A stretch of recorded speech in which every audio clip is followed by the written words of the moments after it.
Yeah, but you laugh because you're a good guy. No, filter, I understand the business, you know. Recording, filters. Look funny from the side. Do you think? I hope someday you'll join us. Yeah, but you laugh cause you're a good guy. No filter. I understand the business. You know, recording filters look funny from the side. Do you think of John Lennon and CP signs, round glasses, and the dreamy chords of Imagine?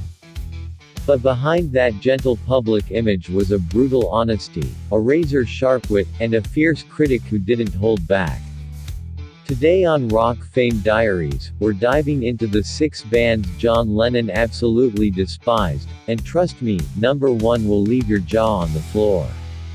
Number 6, the Bee Gees. Spinning into our countdown at number 6, the kings of disco, the Bee Gees. While millions adored their falsetto vocals and harmonies, Lennon was not among them.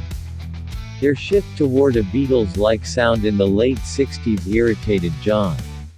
According to Beatles associate Peter Brown, he fumed, "They're not even good impersonators. They're like Beatles without the humor, intelligence, or talent, just the silly haircuts."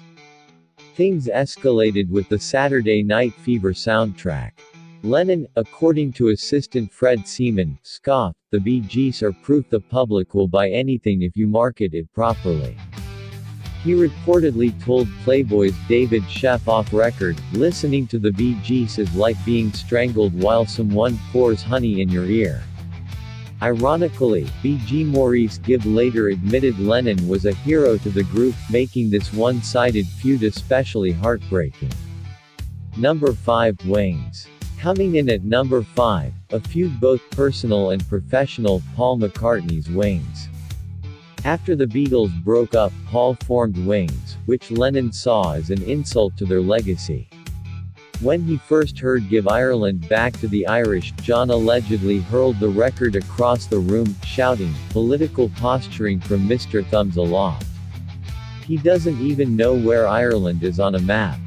During the 1971 Rolling Stone interview, Lennon tore into McCartney's work, "Without me, he's nothing but yesterday." John mockingly called the band, Paul McCartney and the Plastic Macs. Even Wings' commercial success didn't impress him, playing Beatles songs to Beatles fans while pretending it's something new. "My 3-year-old could pull that off." But according to Yoko Ono, the hatred masked deep emotional wounds. In private, Lennon admitted, "I hate what he's doing with his talent. He's capable of so much more." Number 4, the Rolling Stones. Number 4 is perhaps the most famous frenemy story in rock history, the Rolling Stones. What many thought was friendly competition was behind-the-scenes, simmering contempt, at least from Lennon's side. "They're always 2 years and 3 steps behind us," he once told photographer Bob Gruen. In a scathing 1970 Rolling Stone interview, he asked, "Where are their strawberry fields?" and quipped, "Mix a showman, but that's it." At the 1968 Rock and Roll Circus, John allegedly told Jagger, "You can swivel your hips until they fall off, but you're still just singing our leftovers." Jagger snapped back, "At least I know who I am. Do you, John?" Still, John later admitted, "The Stones do what they do perfectly. I just never wanted to do what they do." Number 3, Led Zeppelin. Thundering in at number 3, Led Zeppelin. Publicly, John remained cool. Privately, he saw them as loud pretenders.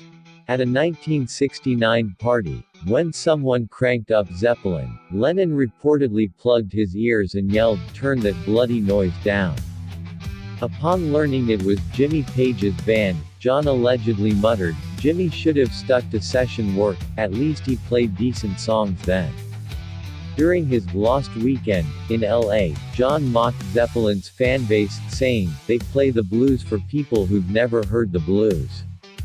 Nate Pang revealed he couldn't stand Stairway to Heaven, even blocking his ears when it came on the radio. Still, he respected their savvy. "Those Zeppelin boys know how to make money without making fools of themselves," he once told Yoko. That's Lennon tearing you down while giving reluctant credit. Number 2, The Monkees. Sliding in at number 2, The Monkees, the made-for-TV pop act that briefly rivaled the Beatles in US popularity. John was furious about the comparisons. Beatles press officer Derek Taylor quoted him, "The Monkees are as much a band as Mickey Mouse is a real mouse." Things only got worse when Mike Nesmith visited a SGT Pepper session. Engineer Jeff Emmerich claimed Lennon mocked him, saying, "Better take notes, mate. This is how real musicians work." At a club in 1968, Lennon allegedly told Davy Jones, "When someone calls out, 'Hey, Beatle, I hate it.' When they shout, 'Hey, Monkey, you love it because that's all you are.'" And yet, Peter Tork later said Lennon admitted to liking some of their songs in private.